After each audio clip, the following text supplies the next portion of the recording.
I'd like to welcome Lindsey Jane Gordon today. Lindsey is an empowerment coach who empowers you to find happiness and fulfillment without that engagement ring or mortgage. And I think that's very empowering. So I love this, Lindsey, and thank you very much for being with us today. Liz, thank you so much for inviting me along to have this talk and to talk about empowering women more and society's expectations to settle down. So happy to be here. Absolutely, definitely. So we're starting. Could you tell us a little bit more about yourself and what I do? So I'm Lindsey. Currently living in the UK. I'm an empowerment coach that works with single women. My typical client is that girl who compares yourself to your friends. You're the only single girl left. Your friends getting married, engaged, or buying houses, not feeling good enough. And they're waiting for that relationship to really sort of start their life, so they can catch up with everyone else, look like everyone else, and as well as dealing with the pains of sort of loneliness and and that stigma of being single as well. And then by working together, what I do is we help discover what makes them happy from in here. You're not relying on that relationship or that house to make you happy. And then so once you've discovered what lights you up inside, that's when you start attracting the relationship, and all the other things become like that cherry on top of a life that you absolutely already love. So that's kind of who I work with and how I empower women to really just take their life off hold and start living, stop waiting for that relationship, and to have all the confidence and excitement to chase life and go after for what they want, rather than having to or comparing yourself to what everyone else is doing. So true and so important, because we do put far too much pressure on ourselves, especially as women, when you get to that certain age and you think, right, well, I've not achieved this by then, so somehow I've failed. And exactly. So much pressure. So it's so important to start finding happiness within, and it not being just about, got to achieve this by X, Y, Z. Yeah, and I'm 34 now. And I said I've currently quit my job, my corporate job in Singapore, living back with my parents, currently in it's a big shed I'm currently in, but in the back garden. Single, but I'm probably the happiest I've been in I can't tell you how long. So and that's why I want to empower women and help them discover the same. Yeah, we definitely need more coaches like you to do what we want in life, not worry about it. So what inspired you then to start as an empowerment coach? It is mainly, I think, that society's expectations, that pressure to settle down. And it's something that, I don't know if you remember, did you watch Bridgerton at the beginning of the year? That's a long time ago now. It's like January. Nearly a year ago. But I remember watching that and then just having these fireworks go off and being like, oh my God, this pressure to get married and be chosen. Otherwise, you're going to be this lonely spinster. This was 200 years ago. Like George in England was 200 years ago. But have we really moved that far along? And a woman's worth and value is still whether or not she's got a ring on her finger. And just when we're scrolling through our Instagram and just that, you see an engagement ring and you're like, oh, I haven't got that. I'm feeling like I'm failing. So that's something that again is just very close to me, and to be able to empower. And also my life didn't look the same as everyone else's as well, so I wanted other women who, again, I wasn't by myself, and to empower other women to really find out what it is that makes them happy, and to give them all the confidence to go out and get it, and that their path is just as valid. So I think the main inspiration is kind of having enough of this pressure, this external pressure, and realizing that it doesn't have to be that way. I must admit, I had to check in with myself a little bit since the pandemic, because it just blew up on social media. All these people, we've got engaged, we're having babies, and it's a bit like, oh my goodness, it's overwhelming, because like you say, my life doesn't look like that, and it's not that I'm wanting that either at the moment. So it's not like I want that. So how can I make sure that I'm not thinking, right, well, I better do that then, just for the sake of the tick box. So and that's the thing. It's this, I think, when you leave school, I say my generation anyway, it was like you go to college, you go to university, you graduate, you get a job, and it wasn't until I actually started working, then you're like, oh my God, what now? Because you're taken off this automatic, this is what you do in life. And I think once when you get a job, that's when people's lives start looking different. And you start going different directions and you get a bit lost. So yeah, absolutely. I felt the pressure at work, because a lot of the time, even as females, we put pressure on ourselves, and everybody used to ask each other, you know, like, oh, when are you getting married, or when are you having children? And they're not necessarily the right questions. I don't think that we should be actually putting pressure and asking people that, because they're aware of your age, and then they think, oh, you've not done this yet, you know, is there something wrong? Yes, exactly. And it's, again, it's, I'm a feminist, so I say, I'm a bit of a feminist. No, I am a feminist. You know, it's okay for a guy to be single at a certain age, but again, if a woman's still single, it's like going back to these ancient, like, say, 100-year-old expectations that there's something wrong with us. Yeah, it's terrible. I think that probably leads me on really to what else I was going to ask you, because we all feel so much pressure to have got married by a certain age, to have bought a house and achieved what we call success, which is like what we've been talking about. So for anyone who is finding it difficult and like they've somehow failed because of that, it might be, like I said, it might not be that that's what they want yet, or it may be just be that they haven't achieved it yet. So what would you give us advice wise to feel like we're not a failure, and that we can still be happy within ourselves and follow the path that we want? So I think the immediate kind of like immediate way to feel more successful is actually part of my questions. Actually, I've got a free download on my website, which is 5 questions to feel more successful. And one of these questions is to write down all your achievements in life. It can be where you've been on holiday, you know, what qualifications you've got, what job you have, what you've done by yourself, can you drive, like literally go to town, write everything down on paper, what it is you've done. And I think just that alone, writing down what you've actually achieved in life so far, should make you feel better. But then also look at it from the eyes of a friend. Like, if your friend gave you that list of what they've done, how would you talk to that person? Do you think that they're a failure? Do you think that they're rubbish? And I think looking through those glasses and being more compassionate to yourself, as if you would be a friend, you know, you should be feeling, actually, you know what, I've done a hell of a lot. And actually, you know, what's on your list that your friends who you're, you know, where the grass is greener, haven't done, you know.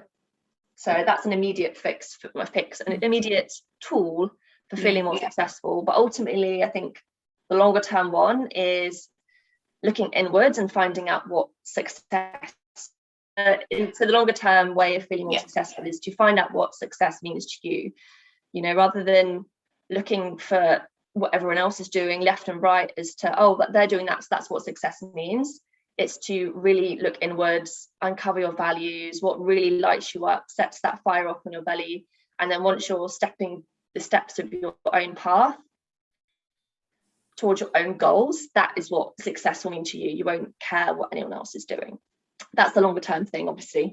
Sort of figuring out what it is that your purpose, it's a bit of a buzzword, but just finding out what makes you happy.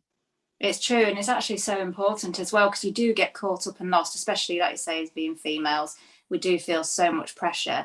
And like you say, it's just thinking about being kinder and thinking like what we would say to a friend, because you wouldn't be that judgmental to a friend. And like you say, longer term, thinking about what your success actually does mean to you, not someone else's path, because that might be what they want and they choose and they're happy with that. But you have, like you say, it might be a buzzword, but you do have your own purpose, and it's following that and having people around you to empower you to follow what you really want to achieve. So I love that. Yeah, exactly. That's the thing, it's a longer term process. And I think as well, like, how to feel like more confident and excited in your path, it's like, it's a similar thing. Like, once you know, you start listening to those slowing down more. And I think the pandemic really helped that, sort of slowing down more and noticing how you're feeling. We're not racing at 100 miles anymore, thinking I've got to be here doing this, doing that, and not even knowing the direction you're going in. Like, for me, that's when I sort of really slowed down and realized, hang on a minute, I'm just go, thinking, just like being productive, but I have no idea what direction I'm in. I'm just doing this, you know, just making it up as I go along. Yeah, definitely.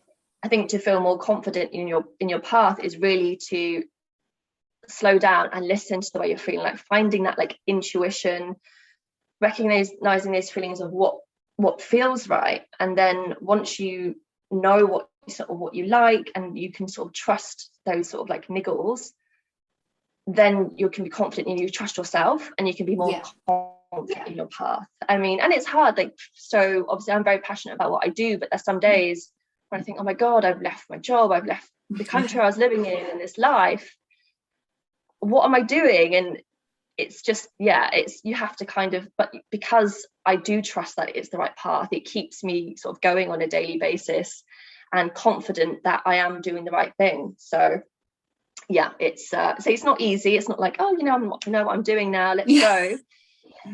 It's an ongoing process, but once you do discover, say, your fire, that purpose, and that what really makes you excited, and what you want to do with your life, then I think the confidence automatically comes with it, really. Yeah, that's very true, actually. Yeah, it's very easy, like you say, to lose our self-confidence when we're following paths that we don't necessarily want to follow, or we're feeling like we've failed at life in some way, and yet internally we haven't. So like you say, to help us feel more confident, excited in our life path, then like doing some of the work like with those questions is perfect, because you're doing a bit more inner work then. And you know, it's like a realization when you write something down, you start, something switches in your head, and then you get, like you say, that little burning inside the purpose, and then you follow that path and you just know deep inside, and you get through them bad days, like you say. Then it doesn't matter if you're having a bad day, because you've got that purpose that you're working to. Exactly. Yeah, no, definitely. So I say it's not a quick fix, or you know, you can't switch a button, but ultimately you find out, you know, what it is that you find your fire and your purpose, then you know, that confidence and trust that comes with it. So worthwhile, absolutely. And what would you say that your thoughts are on dealing with comparison then, especially on and off social media? Because like I said earlier on, and we referred to about, like, since pandemic as well, everybody like putting their pictures up with their engagement rings, and you get that little comparison theory creeping in. Yeah, I think it's firstly important to say that it's totally normal. Like, say, I'm sure you get it, I get it, but everyone experiences it, and it's not to say you should need to quit social media. I mean, social media breaks are definitely recommended, but I think it's that awareness, catching yourself when you're going into that spiral, or you're realizing, oh my God, I'm feeling, if you see these engagement rings and you're feeling maybe bad towards this person, you're not necessarily happy for this person, or jealous, or it's kind of, again, slowing down and recognizing how these things are making you feel, and having that awareness. And it's either you get off social media, or you can just be like, talk to yourself, okay, Lindsay, don't be stupid, like, you're doing, you know, you're on your path, it'll happen to you, like, why are you feeling like this? You know, it's just, there's different methods of doing it, but I think it's just being aware and knowing that you are comparing yourself, and to stop yourself either just getting off, or being able to reframe it and talk yourself around. Yeah, it's very closely linked, isn't it? Like with confidence as well, because like you say, if you compare less, then obviously your confidence will come through, and then if you are feeling more confident, you're less likely to worry about the comparison, or like you say, you'll notice it when you're doing it, so you can just be aware of that. Yeah, definitely. But yeah, it's completely normal. So you know, it's with you and sort of fellow coaches. For me now, it's more so like from a business aspect, as opposed to marriage and babies, because you know, that doesn't really sort of bother me anymore like it used to when I was younger. But now it's other coaches, but it's just that recognizing or doing that, and then reframing it. Absolutely, that's good advice, definitely. And are there any empowerment coaches that have inspired you along the way? I think obviously, you know, we have a mutual sort of part of the Get Lit community, and I think Becky, you know, who founded it, she is super inspiring and empowering, because I worked with her one-to-one for 6 months last year. You know, she's empowered me to sort of follow my own journey, the fact that she has the Get Lit community, and she's empowering so many more women, and she's just written her new book, which is going even further afield. I think I'm sort of oh, you're back. Oh, you're back. So the way she does it is fine.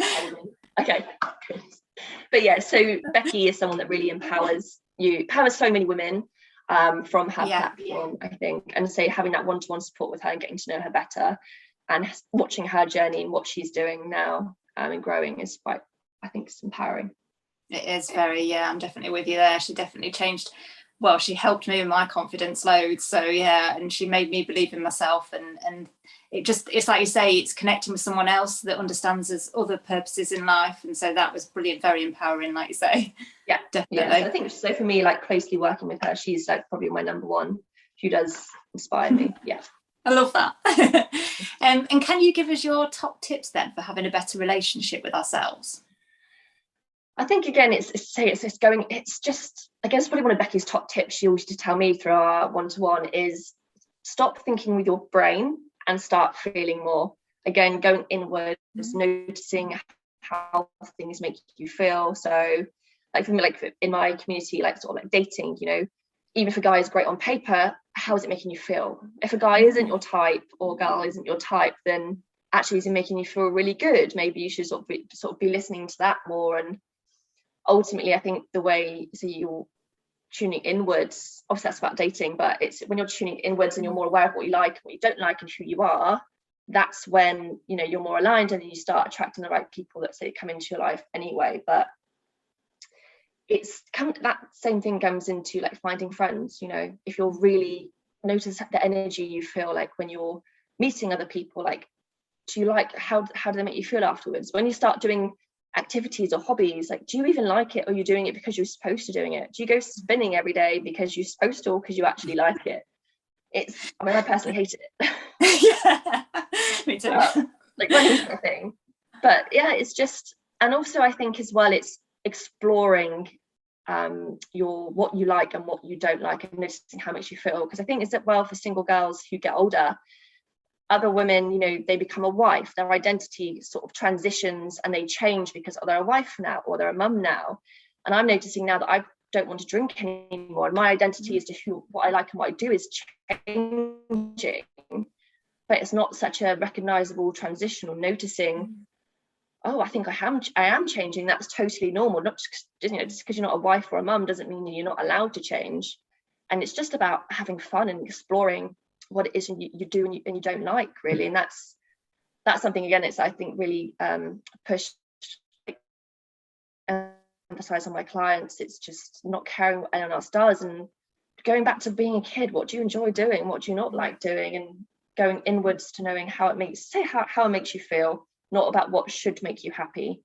Yeah, that was one of Becky's always top tips that I always struggled with. If she ever watches this, she'll probably laugh, but she's like, stop thinking and feel more. And that's, again, a top tip for knowing yourself better and getting in tune with yourself better. And once you start slowing down and you start recognizing these feelings, then, you know, it gets easier and easier to then sort of be more aware and sort of living more consciously, which, you know, as coaches and life coaches, that's what we help people do. Yeah, absolutely. Love them tips, Lindsay. That's really helpful for everyone, and actually very empowering too. So really helpful there. And like you say, we all grow as people and humans, and whether we're settled with someone else or whether that's ourselves and our own journey. And they're really important tools and tips there that we can use to help us. And having fun, definitely what makes you, what gets you up and lights you up. So yeah, perfect. Yeah.